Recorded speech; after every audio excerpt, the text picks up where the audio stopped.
सियासतदानों की ताहयात नाअहली अब नहीं होगी। सुप्रीम कोर्ट ने 62(1)F तशरीह का केस का फैसला सुना दिया। नवाज शरीफ और जहांगीर तरीन की ताहयात नाअहली खत्म। चीफ जस्टिस काजी फायजीसा ने फैसला पढ़कर सुनाया। फैसला 6-1 के तनासुब से जारी किया गया।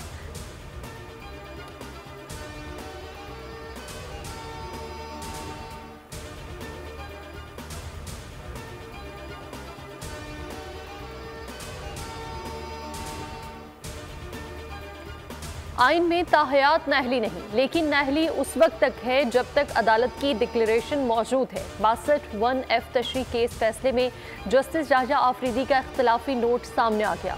लिखा, अक्सरियती फैसले से इख्तलाफ है। महज जिम्मेदारियों या समाजी हकूक की बुनियाद पर आर्टिकल का इतलाक आइन में इजाफे के मुतरादिफ है।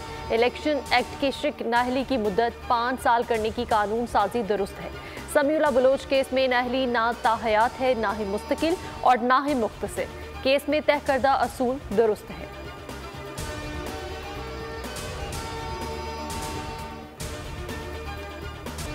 नाअहली खत्म होने का फैसला तारीखी करार। नवाज शरीफ को मुबारकबाद। मरियम औरंगजेब कहती हैं, अल्हम्दुलिल्लाह, आज कायद नवाज शरीफ को सियासी इंतकाम का निशाना बनाने के लिए ताहयात नाअहली की अदालती नाइंसाफी का सहबाब आखिरकार खत्म हुआ। सादर रफीक बोले, सुप्रीम कोर्ट ने कमजोर जमहूरियत को इस्तेहकाम दिया। आजम नजीर तारड़ बोले, फैसले से अदलिया पर लगा एक धब्बा साफ हुआ है। IPP की आदत भी फैसले से खुश। अलीम खान की जहांगीर तरीन को मुबारकबाद।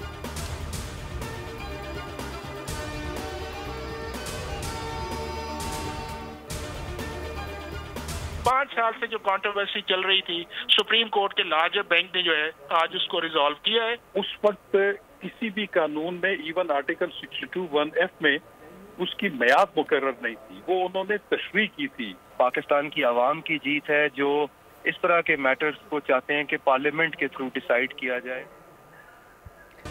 कानूनी माहिरीन का सुप्रीम कोर्ट के फैसले का खैर मकदम। फैसले को आइन और कानून की जीत करार दिया। एहसान अहमद ने कहा कि अदालत उस्मा ने 5 साल के तनाज़े को खत्म कर दिया। शाहकाबर कहती हैं, आर्टिकल 62(1)F में नाअहली की मियाद मुकर्रर नहीं, ये मुतवक्के फैसला था।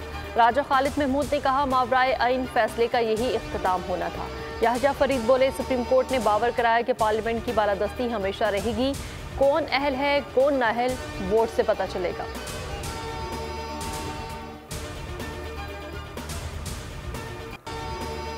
सुप्रीम कोर्ट ने नाअहलियत की मुद्दत पर फैसला सुनाया है। अब नवाज शरीफ अहल है या नहीं, वकला बताएंगे। बिलावल भुट्टो जरदारी ने कहा कि नवाज शरीफ समझ रहे हैं आज के फैसले से उन्हें फायदा होगा, लेकिन बानी PTI नाअहल होते हैं तो उनकी नाअहलियत भी 5 साल के लिए होगी। आज माहौल में ज़ाती इंतशार ज़्यादा नजर आ रहा है। मुल्की तारीख में किसी भी सियासी गिरोह ने माजी से सबक नहीं सीखा। हमने ऐसा माहौल बनाया था कि सियासी इंतकाम ना लिया जाए।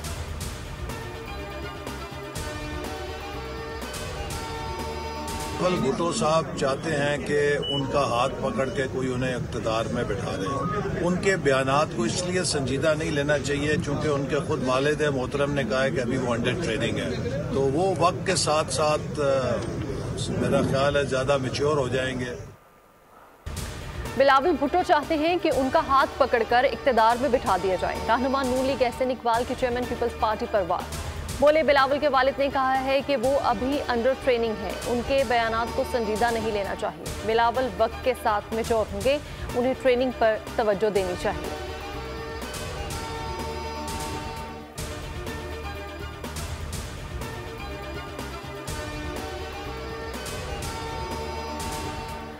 ताहयात नाअहली की सजा भुगत चुका। सुप्रीम कोर्ट का फैसला खुशाइन है। साबिक विफाकी वजीर ख्वाजा आसिफ की प्रोग्राम तज्जिया में गुफ्तगू। उन्होंने कहा, ताहयात नाअहली की मिसाल कहीं नहीं मिलती। नवाज शरीफ के वज़ीर आज़म बनने में कोई रुकावट नहीं। PTI माजी की गलतियों का एतराफ़ करे। नाइंसाफियाँ करने वाले अब मुआफ़ियाँ मांगते हैं। सियासतदानों की 75 सालों की कोताहियों का फ़ायदा किसी और ने उठाया।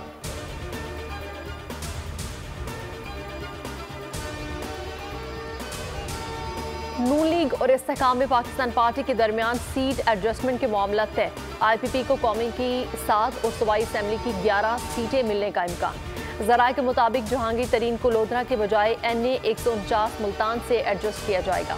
अलीम खान NA 117 और ओन चौधरी NA 128 लाहौर से इलेक्शन लड़ेंगे। नोमान लंगड़ियाल को साहिवाल, इंजीनियर गुल अस्कर को खुशाब, आमिर कयानी को इस्लामाबाद और गुलाम सरवर खान को पिंडी से एडजस्ट किया जाएगा।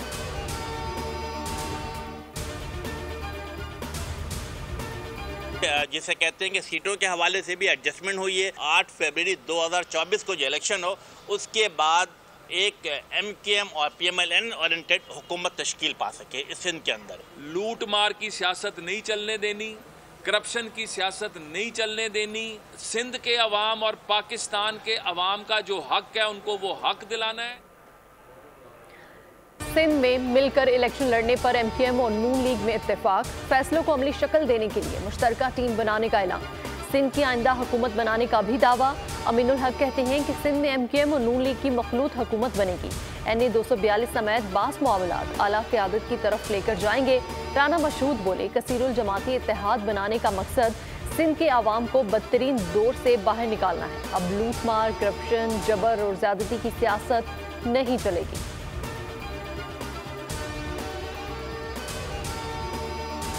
मुल्क में धुंध की सूरत हाल मजीद संगीन, मोटरवेज ट्रैफिक के लिए बंद, फ्लाइट ऑपरेशन शदीद मुतासर। मुल्क भर में मुख्तलिफ एयरलाइंस की 35 परवाजें मनसूख, बैनुल अक़वामी उड़ान भी ताख़ीर का शिकार रही। GT रोड समेत हाईवेज पर गाड़ियां रेंगती रही।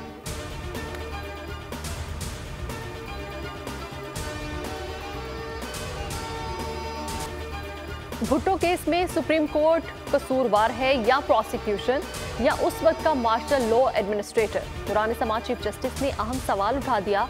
जस्टिस मंसूर अली शाह ने इस्तिफसार किया, क्या अदालत एक इंटरव्यू की बुनियाद पर इंक्वायरी करे? क्या इंटरव्यू से मुतालिका लोगों को बुलाकर इंक्वायरी शुरू करे? हमारे सामने कानूनी सवाल क्या है? जस्टिस मोहम्मद अली मजहर बोले, ये बता दें भुट्टो रेफरेंस में आखिर कानूनी सवाल पूछा क्या गया है? अदालती मुआविन मखदूम अली खान ने कहा कि ये फैसला इंसाफ से ज्यादती है, मामला इंसाफ पर धब्बे जैसा है। समाअत फरवरी के तीसरे हफ्ते तक मुलतवी।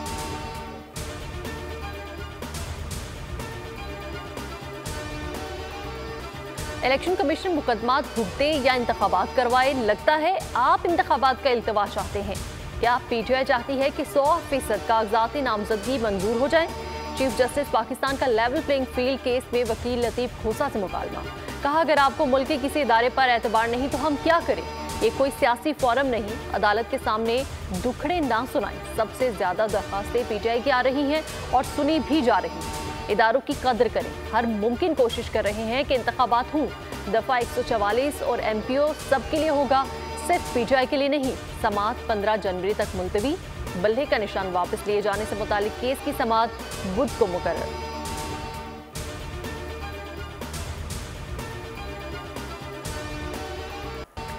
कागजाती नामजदगी मुस्तरद होने के खिलाफ अपील की समाअत आज भी जारी रहेगी। NA 242 से शहबाज शरीफ के कागजात मंजूरी के खिलाफ अपील मुस्तरद। फबीता मिर्जा और जुल्फिकार मिर्जा की अपीलें मुस्तरद। इलेक्शन ट्रिब्यूनल ने RO का फैसला बरकरार रखा। मियां अजहर के NA 129 लाहौर से कागजात मंजूर। ट्रिब्यूनल ने रिटर्निंग ऑफिसर का फैसला कलअदम करार दे दिया। साबिक गवर्नर को इलेक्शन लड़ने की इजाजत दे दी। PS 108 से सरवत एजाज कादरी, PS 88 से मौलाना औरंगजेब फारूकी को क्लियरेंस ना मिल सका।